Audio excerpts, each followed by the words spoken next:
అతని మీద అతని క్యారెక్టర్ మీద అసాల్ట్ చేయబాకండి. ఆ డౌట్లు కూడా క్రైస్తవ సోదరులు అందుకనే కదా రైస్ చేస్తుండేది. మాకు తెలిసి ప్రవీణ్ పగడాల తాగడు. అటువంటి వ్యక్తి ఇన్ని దగ్గర తాగుతున్నాడు, ఇన్ని దగ్గర పడుతూ లేస్తున్నాడు, పచ్చి తాగుబోతులాగా జరుగుతుంది కదా. ఇది ప్రవీణ్ పగడాల కాదు, ఇతని ప్లేస్లో ఎవరో ఒక డూప్ షాట్ని పెట్టి చేస్తున్నారు అనేదే కదా క్రైస్తవుల వాదన. ఇప్పుడు మీరు చెప్పిన మాటని బేస్ చేసుకునే ఇప్పుడు నేను 10 మందిలో వెళ్తాను గాయస్ గారు, 10 మందిలో నేను ఏ విధంగా కనబడతానో దాన్ని బట్టి నా క్యారెక్టర్ ఏందో నా అలవాట్లు ఏందో అర్థమై ఉంటాయి. నేను ఇంట్లో వచ్చి ఏం చేస్తాను బయట వాళ్ళకి తెలియదు కదా. కానీ బయట ప్రపంచానికి ప్రవీణ్ పగడాల అనే అతను ఎక్కడ కూడా అతను క్యారెక్టర్ లెస్ లాగా కనబడలేదు వాళ్ళకు. ఇప్పుడు అతని క్యారెక్టర్ లెస్ లాగా ఈ వీడియోస్ ఇవన్నీ వస్తుండే తల్లి వాళ్ళు జీర్ణించుకోలేకపోతున్నారు. ప్రవీణ్ ప్రదేశంలో వేరే డూప్ వ్యక్తిని పెట్టి అతని క్యారెక్టర్ని నాశనం చేసే ప్రయత్నం చేస్తున్నారని క్రైస్తవ సోదరులు మండిపోతున్నారు. కాబట్టి దయచేసి నేను చెప్పేది ఏంటంటే దీనికి ఎవరైతే ఆ యూట్యూబ్ ఛానల్ వాళ్ళు ఉన్నారో ఒకసారి మీరే వాళ్ళ కుటుంబం దగ్గర పోయేసి అమ్మ మీ భర్త గారికి తాగుడు అలవాటు ఉందా లేదా అనేది ఒకసారి కనుక్కోండి వాళ్ళ మిస్సెస్ దగ్గర నుంచి. ఇప్పుడు ప్రవీణ్ పగడాల చనిపోయిన వెంటనే అది ప్రమాదమా హత్య అనే విషయం మీద వెంటనే పోలీసు ఎస్పీ కావచ్చు, అదేవిధంగా డిఐజీ కావచ్చు, ఐజీ కావచ్చు, వాళ్ళు ప్రెస్ మీట్ పెట్టి వెంటనే చెప్పారు. తర్వాత ఈ వాళ్ళ వైపు నుంచి ఎలాంటి ప్రెస్ మీట్లు కానీ ఇది ఏం లేదు, ఈ వీడియోస్ మాత్రం రిలీజ్ అవుతున్నాయి. దీనివల్ల ఏంటంటే ఈ వాళ్ళ విచారణకు కూడా కొద్దిగా ఇబ్బందికరంగా మారేది ఉంది.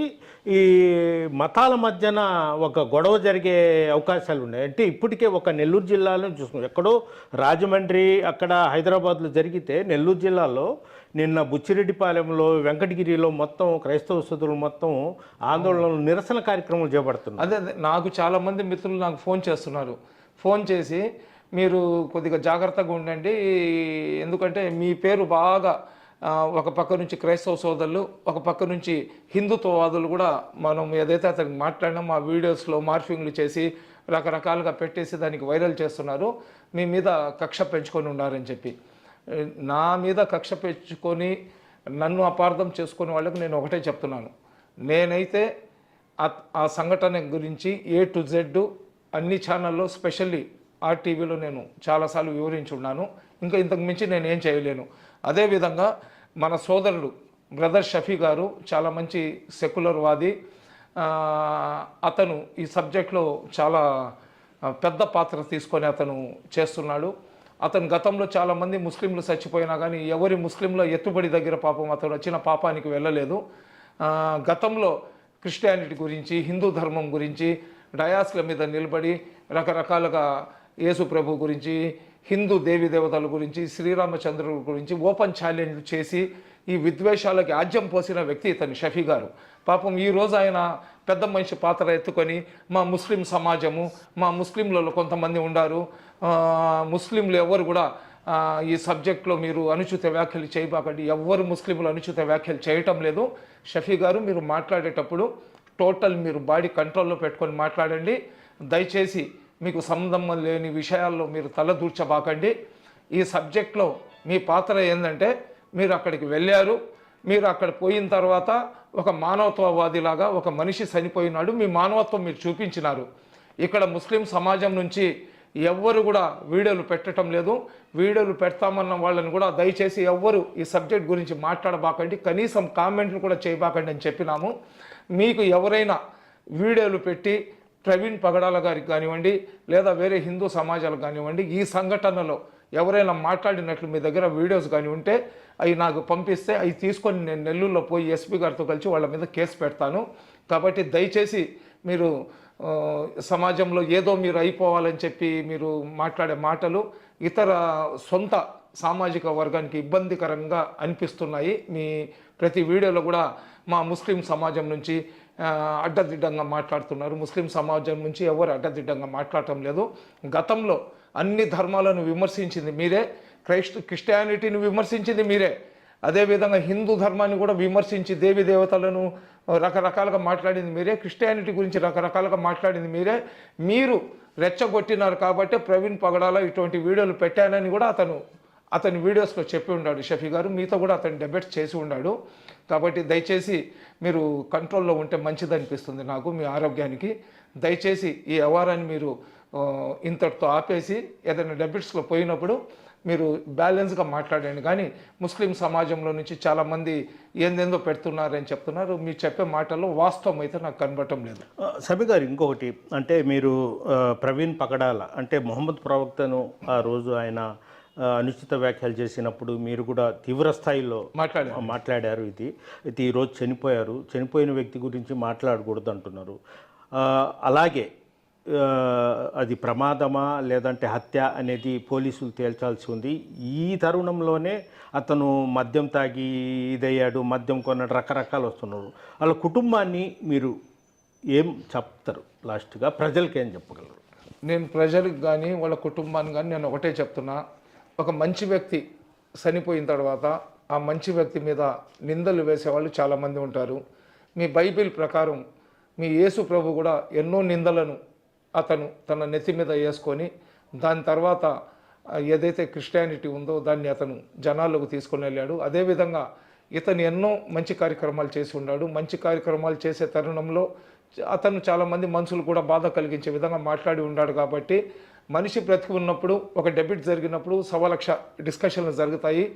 అతను మా ప్రవక్తను విమర్శించడం, మేము అతనికి విమర్శించడం అనేది అందులో భాగంగా నేను భావిస్తున్నాను.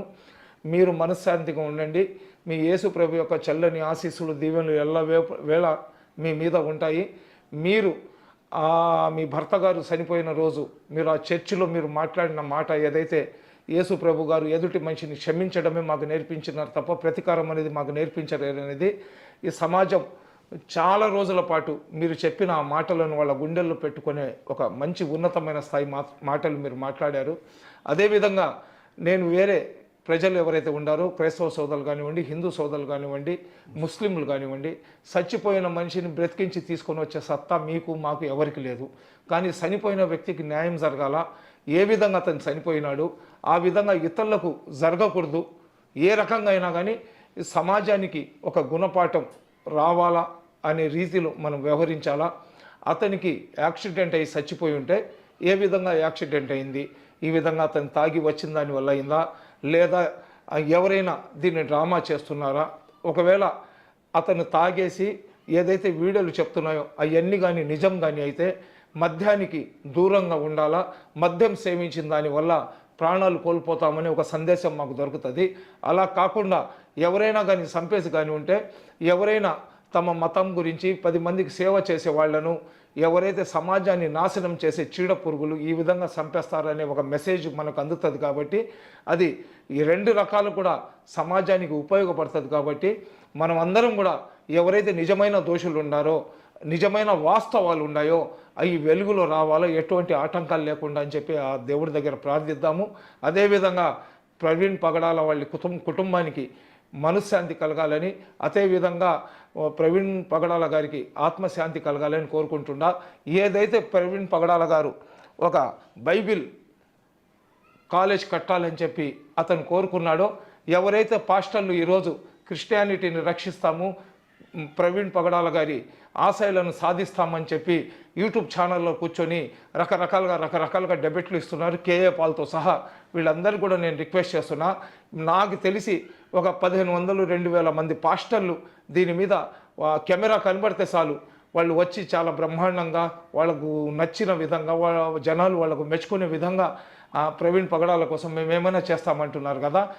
ఉన్న 2000 మంది పాస్టర్లు తలా ₹1,00,000 వేసుకున్నా కానీ 200 కోట్లు వస్తాయి. నేను కూడా ఒక ₹1,00,000 ఇస్తాను.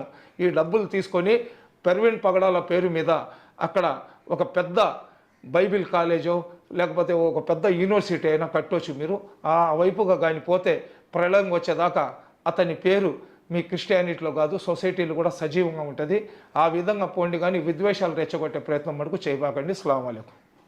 ఇది పరిస్థితి. ప్రధానంగా పగడాల ప్రవీణ్ ఏ విధంగా చనిపోయాడో పోలీసులే తేలాల్సి ఉంది. అది కూడా త్వరగతిగా దీని మీద చర్య తీసుకొని వెంటనే అసలు పోస్ట్మార్టం రిపోర్టు ఏం జరిగింది ఎలా అనేది క్లుప్తంగా ఇస్తే ఈ గొడవ కూడా అక్కడికి ఫుల్ స్టాప్ పెట్టవచ్చని కూడా సమీ చెప్తున్నారు. అదేవిధంగా ఒక వ్యక్తి చనిపోయి ఆ కుటుంబం శోక సముద్రంలో ఉంటే మిగిలిన వాళ్ళు ఆనంద పొందుతూ పోస్టులు పెట్టుకుంటూ గందరగోళం చేస్తున్నారు. చేస్తున్నారు, దీనికి స్వస్తి పలికే విధంగా చూడాలి, ఆ కుటుంబానికి కూడా సానుభూతి తెలుపుతూ సమీ చెప్పడం జరిగింది. వీడియో తెలిపి ప్రదీప్తో గయాజ్ ఆర్టీవీ నెల్లూరు. వెల్కమ్ టు ఆర్టీవీ, నేను మీ గయాజ్ని. క్రైస్తవ బోధకులు పగడాల ప్రవీణ్ మరణంపై 2 తెలుగు రాష్ట్రాల్లో వివాదాస్పదంగా మారింది. ఈ ఘటనలో అనుమానాలకు, అవమానాలకు, విమర్శలకు గురైన మైనార్టీ నాయకులు డాక్టర్ సమీ హుసేన్ ప్రస్తుతం మనతో ఉన్నారు. అసలు ఆయన ఈ ఘటన మీద గత వారం రోజుల నుంచి వస్తున్న వివిధ రకాల మాటలు కావచ్చు, అదేవిధంగా ఈ ఘటన రకరకాల కోణాల్లో మలుపు తిరుగుతుంది. దీని మీద మాట్లాడేందుకు ఆయన మనతో ఉన్నారు, ఎంతో మాట్లాడదాం. నమస్తే సమీ హుసేన్ భాయ్. నమస్కారం. చెప్పండి, అంటే ఫస్ట్ పగడాల ప్రవీణ్ మరణంపై కొంతమంది వ్యక్తులు ఇది కూడా ట్రోల్ అయింది రాష్ట్ర వ్యాప్తంగా. ఇప్పుడు మళ్ళీ ఈ మద్యం అని రకరకాలుగా ఎవరు తోచిన వాళ్ళు మాట్లాడుతున్నారు, ఎవరు తోచినట్లు వాళ్ళు యూట్యూబ్లలో ఇది చేస్తున్నారు, ఛానల్స్లో ప్రసారాలు చేస్తున్నారు. అసలు ఎలా చూడొచ్చు అంటారు దీన్ని? గయాజ్ గారు, మీకు తెలుసు, ఎందుకంటే పగడాల ప్రవీణ్ గారి మరణం జరిగిన తర్వాత ఇమ్మీడియట్గా మనకు తెలిసిన వెంటనే మనం ఏంటంటే అతని పవిత్ర ఆత్మకు శాంతి చేకూరాలా, అదేవిధంగా వాళ్ళ కుటుంబ సభ్యులకు మనశ్శాంతి చేకూరాలని చెప్పి ఒక పోస్ట్ పెట్టడం జరిగింది. అదేవిధంగా మన ఫాస్టింగ్ అయిపోయిన తర్వాత మసీద్ దగ్గర నుంచి కూడా ఒక వీడియో పెట్టడం జరిగింది.